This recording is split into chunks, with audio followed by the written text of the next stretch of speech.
What's going on, guys, and welcome back to another episode of Career Mode. This is episode number 12, and we start today's episode off with a game against Watford here in the FA Cup.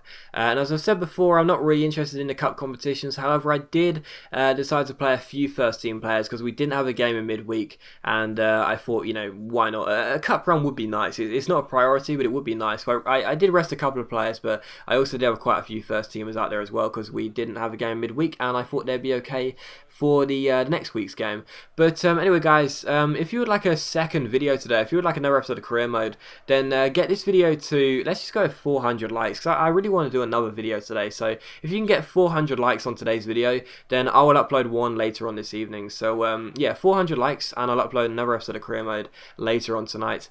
But anyway, we took on Watford, of course, and the first chance of the game came to Watford. However, Padermo starting for only his third game, made a great save there in goal, and it was a great finish here as well. I'm not sure who this was coming through. It might have been James Henry. I think it was. Was it Henry? Yes, it was. Henry comes through here. Now, a few of you guys have been asking me why I shoot from tight angles so often, and the reason being is because on Next Gen, I found it so easy to cut across the goalkeeper and score goals into the far corner, if you know what I mean. So that's why I shoot from tight angles every now and then. That was a really decent finish. So it's 1-0 here. Henry gets the goal. Once again, Padermo makes a good save here, and in the 37th minute, Carrasco goes through. Look at the pace of Carrasco to get past McEachran, then gets past the centre-back with a nice piece of skill, body feint, fake shot, and finesses it into the bottom corner. That pace by Carrasco, man, like he is absolutely fantastic. Like he was awesome in this game. What can I say? That was a great goal there by Carrasco. After some nice piece of skill, and the pace of Carrasco to get round Josh McEachran, I think it might have been, was just exceptional.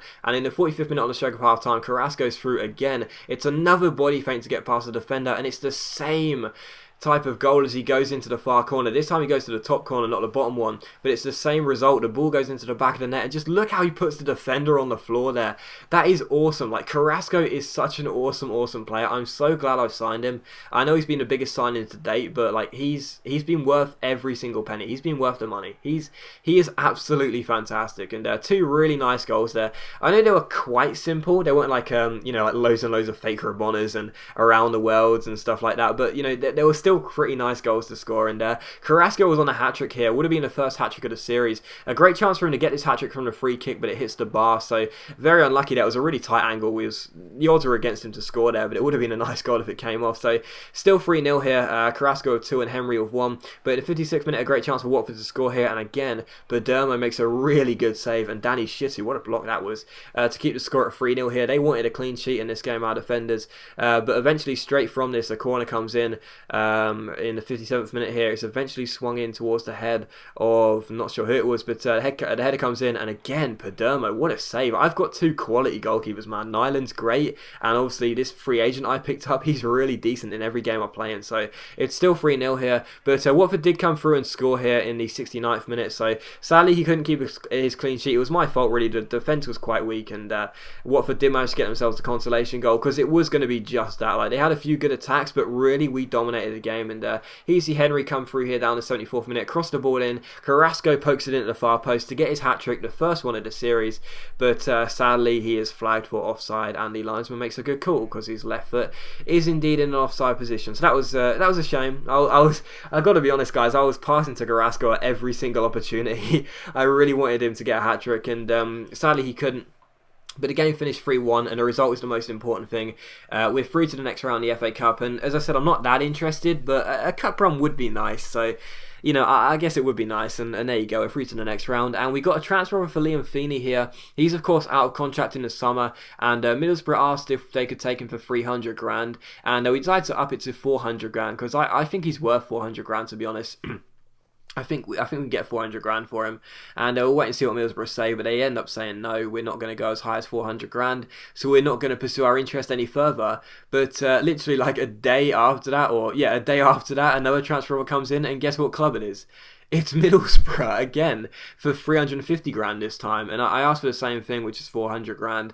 But as you'll see, they say the exact same thing, and that's that it's not too much. It's too much for us to pay, so that's fine. I mean, I know his contract's out at the end of the summer, and he'll probably end up leaving in the summer. But at the end of the day, I'd rather keep him for the rest of the season and then release him than let him go right now, to be honest, because he's a good squad player. Whenever he plays, he does well, and even if it does mean him rejecting the contracts and then leaving the club on a free agent, it may seem like we're losing out on 300 grand, but at the end of the day, he's a really useful player to have. So I think it will be more beneficial to us to keep him in the club for the rest of the season rather than cashing him on him now, if that makes sense. But anyway, the following game was against Barnsley here, and this game was against a team currently sitting in a relegation zone, so I was feeling very confident, especially because I just realised that we'd made ourselves, we'd overtaken Brighton, and we're now sitting in the automatic promotion places. So that's really good news for us. We're back into second place, and hopefully we can keep our momentum going and make sure we do maintain a place in the automatic promotion spots.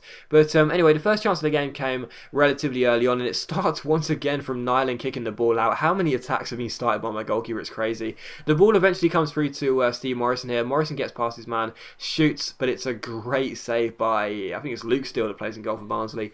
Really good save there, and it's still 0-0. But in the 28th minute here, Scott Malone wins the header. Comes to Carrasco here, the hero of the Watford game. Tries to play a free ball but loses it, but I just realised that Scott Malone stayed down after he went for that header, and sadly he had to leave the pitch. So Malone gets injured. We've had a few injuries already this season, you know, not too many, but still quite a few injuries, and sadly Malone does pick up an injury. There's a sprained ankle. He's going to be out for a few weeks, and it's a bit of a shame. We've got a left back in Shane Lowry who's actually rated higher than Malone. I just prefer Malone for personal preference. So it's not too bad of an injury, but anyway, in the 49th minute here, James Henry gets played through down the right hand side here. He eventually gets past his man with a nice step over, and he ends up putting the ball into the top corner with his left foot. A really, really good finish by James Henry there, and as I said in the last episode, I think it was, I'm so glad I've recalled this guy. He's such an awesome winger, and he got up really quickly there as Carrasco went to jump on top of him. But yeah, Barnsley 0, Millwall 1, and in the 66th minute, a great chance for Barnsley. Paddy McCourt slides the ball through to Perkins here. Perkins is down the right hand side, keeps on going down the right hand side. Paul Robinson's jockeying him, but he can't keep the ball from getting played into the centre, and it's Pedersen who gets to the header, gets to the ball and heads it past Nyland. So Pedersen equalises for Barnsley, and they're back on level terms here. And in the 69th minute, Barnsley try and get the ball away. They don't do it very well. It comes to Liam Trotter. Trotter takes aim from way outside the area, but sadly Steele catches the ball. It would have been a really nice goal, but sadly it was a simple catch, and it's still 1-1. But in the 75th minute here, James Henry gets played over the top. Real good chance for Henry. Stops the ball, drags it back, sees the run of Liam Trotter. Trotter with a first touch, shoots, but sadly Steele tips it onto the post. So what a great save by Luke Steele. It's still 1-1. And in the 79th minute, a great chance for Barnsley from the corner. Paddy McCourt crosses the ball in. It's headed away. It comes out to Jacob Mellis. Mellis chips the ball in, and Dawson is all alone there. And what a save by Nyland. That was amazing reactions by my Scandinavian goalkeeper. He was all alone, Dawson. I don't know what happened there. But in the 90th minute, Pedersen gets on the ball down the right-hand side here, the goal scorer. He ends up crossing the ball to the far post. It comes to Atuhu and Michel Weiser. How many times have I said this guy is a liability at right back, because he just can't defend. I know he's a right midfielder, I know that, but he just cannot defend. I really, really, really can't wait to get Eden Nilsson in, because this is so clumsy. I mean, it's my fault obviously, but even so, he just barges him down from behind. Barnsley have a chance in injury time to win the game here and to collect all 3 points. It's Pedersen who got the first goal against Nyland here. The first penalty we've had to face here as the goalkeeper. Can Pedersen get the better of Nyland? It's Pedersen who shoots, and Nyland pulls off the save and stops the ball from crossing the line as it was just about to there. Absolutely incredible by Nyland, and I don't care how many times I have to say it, this goalkeeper is incredible. Unbelievable save in the 90th minute to make sure we do get a point.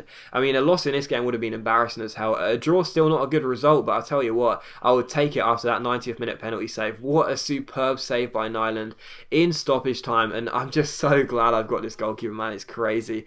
But I had to watch this on the replay as well. Look at how cool this looks in next gen as well in the slow-mo. What a save by Nyland that was, and he does make sure we get a point, so he's been worth the money as well. I just talked about Carrasco being worth the money. He's been worth the money as well. You know, when I signed him for about 850 grand plus David Ford, I saw a couple of people asking me, like, you know, why I did that. Why didn't I just keep Ford until he retires? Because he's a perfectly fine goalkeeper. But I'm so glad I did do that business, because that was really, really decent news, really good piece of business for us. So a great deal was made all round. But we jet the Northern Ireland management offer, because I'm just not that interested. And Gail Padermo is going out on loan to Derby County. He's a good goalkeeper, but we're just not using him enough really, so he can go out on loan, and we'll also get some money on the wage budget for that, which is quite nice. He'll be back before the end of the season, so that's good, and I'm pretty pleased with that. But the last thing you'll see us do here is going for Fabricio. It's another one of these players that have their contracts expiring at the end of the season. I went in for this guy because he's only 23 years old. He's got some decent stats.